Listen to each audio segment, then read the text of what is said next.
গণপিটুনি নিয়ে এবার বিতর্কিত মন্তব্য তৃণমূল সাংসদ সৌগত রায়ের। টিভি9 বাংলার এক্সক্লুসিভ সাক্ষাৎকারে বললেন, গণপিটুনির ঘটনা ব্যতিক্রমী নয়, বাংলায় আগেও ঘটেছে, সারা দেশেই ঘটে। কড়া আইনের পক্ষে সওয়াল করলেও সৌগতর মন্তব্য নতুন বিতর্কের জন্ম দিয়েছে। পিটুনি হঠাৎ বাড়ছে এরকম নয়, এটা সারা দেশেই একটা প্রবলেম, লিঞ্চিং। যে জন্য নতুন যে আইন হয়েছে তাতে এই লিঞ্চিংয়ের জন্য শাস্তি নির্দিষ্ট করা হয়েছে। বাংলায় কিছু ঘটনা আমাদের নজরে এসছে, সবাই দেখছে। এগুলো দুর্ভাগ্যজনক, কিন্তু কোনো ব্যতিক্রমী নয়, এরকম আগেও হতো। তৃণমূল কংগ্রেসের নেতৃবৃন্দের এই হিংস্র অসহিষ্ণু মানসিকতার কারণেই আজকে সমাজে এই প্রবল হিংসা নেমে আসে। সারা দেশের বিভিন্ন জায়গায় ঘটনা ঘটেছে, কিন্তু অন্য জায়গায় ঘটেছে বলে পশ্চিমবঙ্গের একটা ঘটনাকে তারা সম্পূর্ণভাবে সমর্থন করবেন, এটাই গ্রহণযোগ্য? একজন মহিলাকে পঞ্চায়েত নির্বাচনে পিটিয়ে খুন করে ফেললেন, আর সেই ঘটনাকে কার্যত সমর্থন করছেন সৌগত বাবুর মতো একজন প্রবীণ রাজনৈতিক ব্যক্তিত্ব। এর থেকেই বোঝা যাচ্ছে পশ্চিমবঙ্গ কোথায় আছে এবং পশ্চিমবঙ্গ কোথায় চলেছে। আরো একটা বড় খবরের দিকে নজর রাখতেই হচ্ছে, চাকরি বাতিলের মামলায় বড় আপডেট। তথ্যগত গরমিলের ব্যাখ্যা নিয়ে এবার সুপ্রিম কোর্টে যাচ্ছে স্কুল সার্ভিস কমিশন। নিঃসন্দেহে বড় খবর, পর্ষদের নিয়োগ এবং এসএসসির সুপারিশের হিসেব মিলছে না বলে সূত্রের খবর।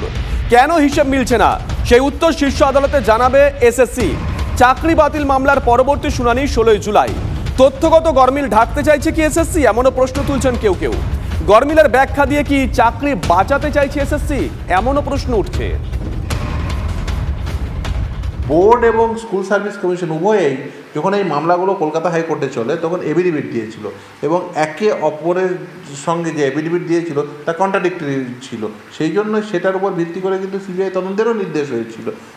নিশ্চিতভাবে তারা যা তথ্য দেবেন, সে যে যখনই দিন না কেন, সেই তথ্য তার আগে দেওয়া তথ্যের সঙ্গে যদি গরমিল হয়, নিশ্চিতভাবে সে আদালত তার বিচার করবেন। সবটাই ম্যাজিক চলছে না, ওই বিভিন্ন জাদু এতে যেগুলো আমরা সিনেমা থিয়েটারে দেখে থাকি, এরাও সেই রকমভাবে করছে বলে মানে আমাদের তাই মনে হচ্ছে। একটা ভয়ঙ্কর দুর্নীতিকে আড়াল করার জন্য যা যা পদক্ষেপ নেওয়া সম্ভব সেইটা এরা নিচ্ছে।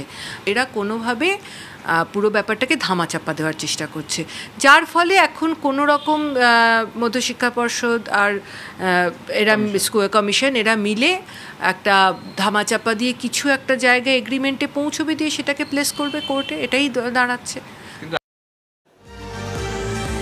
এদিকে নিট প্রশ্ন ফাঁসে কলকাতা কানেকশনে ডায়েরি রহস্য। নিউ টাউনে অমিত কুমারের ফ্ল্যাটে সিবিআই তল্লাশিতে উদ্ধার হয়েছে একটা ডায়েরি। সূত্রের খবর, ডায়েরিতে মিলেছে বেশ কয়েকজনের নাম, ফোন নাম্বারও মিলেছে, বেশ কিছু ব্যাংক অ্যাকাউন্টের তথ্য। কাদের অ্যাকাউন্ট? অভিযুক্ত অমিত কুমারের সঙ্গে কার আর্থিক লেনদেন, তথ্য যাচাই করছে সিবিআই। নিউ টাউনের ফ্ল্যাটে 10 দিন আগে গাড়ি নিয়ে আসেন অমিত কুমার। সূত্রের খবর, সঞ্জীব মুখিয়া গ্যাংয়ের ধৃতদের জেরায় মেলে এই অমিতের নাম। অমিত কুমারের নিউ টাউনে যে ফ্ল্যাট রয়েছে, সেই ফ্ল্যাটে ঝাড়খণ্ড থেকে আসা সিবিআই অফিসাররা কলকাতার নিজাম প্যালেসের অফিসারদের সঙ্গে নিয়ে বুধবার তল্লাশি অভিযান চালায়। তালা ভেঙে এই ফ্ল্যাটে তল্লাশি অভিযানের পর যেটা সিবিআই সূত্রে জানা যাচ্ছে, সেখান থেকে বেশ কিছু নথিপত্র উদ্ধার হয়েছে। তার পাশাপাশি ওই ফ্ল্যাট থেকে উদ্ধার হয় একটি ডায়েরি, আর যে ডায়েরিতে বেশ কিছু নাম এবং ফোন নাম্বার যেমন লেখা রয়েছে বলে সিবিআই সূত্রে জানা যাচ্ছে, তার পাশাপাশি বেশ কিছু ব্যাংক অ্যাকাউন্টের ডিটেলস রয়েছে। আর তদন্তকারীরা যেটা মনে করছেন যে এই ব্যাংক অ্যাকাউন্ট ডিটেলসগুলো খতিয়ে দেখলে এই যে প্রশ্নভাস কাণ্ডের তদন্তের আর্থিক লেনদেন সম্পর্কিত বিষয়ে নতুন কোনো তথ্য সামনে উঠে আসতে পারে। তার পাশাপাশি যাদের নাম এবং নাম্বার লেখা রয়েছে এই ডায়েরিতে, তারা কারা, তাদের সঙ্গে এই অমিত কুমারের কী যোগসাজশ রয়েছে সেটাও কিন্তু তদন্তকারীরা জানার চেষ্টা করছেন। তার পাশাপাশি গতকাল যখন তল্লাশি অভিযান চালানো হয়, সেই সময় তদন্তকারীদের হাতে যে তথ্য এসে পৌঁছেছে যে দিন 7-10 আগে এই নিউ টাউনের ফ্ল্যাটে অমিত কুমার তিনি নিজে একটি গাড়ি নিয়ে এসেছিলেন, বেশ কিছু সময় তিনি ছিলেন। কোথাও গিয়ে সিবিআই গোয়েন্দারা যে তল্লাশি অভিযান চালাতে পারেন বা হানা দিতে পারেন, সেই আগাম আন্দাজ করেই কি এই নিউ টাউনের ফ্ল্যাটে এসে তথ্য প্রমাণ আড়াল করেছেন বা লোপাট করে দিয়েছেন অমিত কুমার, সেই দিকটাও কিন্তু তদন্তকারীদের ভাবাচ্ছে। তবে এদিন যে ডায়েরি উদ্ধার হয়েছে, যে ডায়েরিতে বেশ কিছু নাম, ফোন নাম্বার এবং ব্যাংকের ডিটেলস রয়েছে, সেগুলোকেই খতিয়ে দেখে কিন্তু তদন্তকারীরা জানার চেষ্টা করছেন যে অমিত কুমার বা তার পরিবারের সদস্যদের সঙ্গে যাদের নাম লেখা রয়েছে তাদের সঙ্গে কোনো রকম লেনদেন ছিল কিনা, কি যোগাযোগ ছিল, বা ব্যাংক অ্যাকাউন্ট ডিটেলসও কিন্তু তদন্তকারীরা যাচাই করার কাজ চালাচ্ছেন। ক্যামেরায় চাঁদমিয়ার সঙ্গে সুপ্রিয় গুহ, TV9 বাংলা।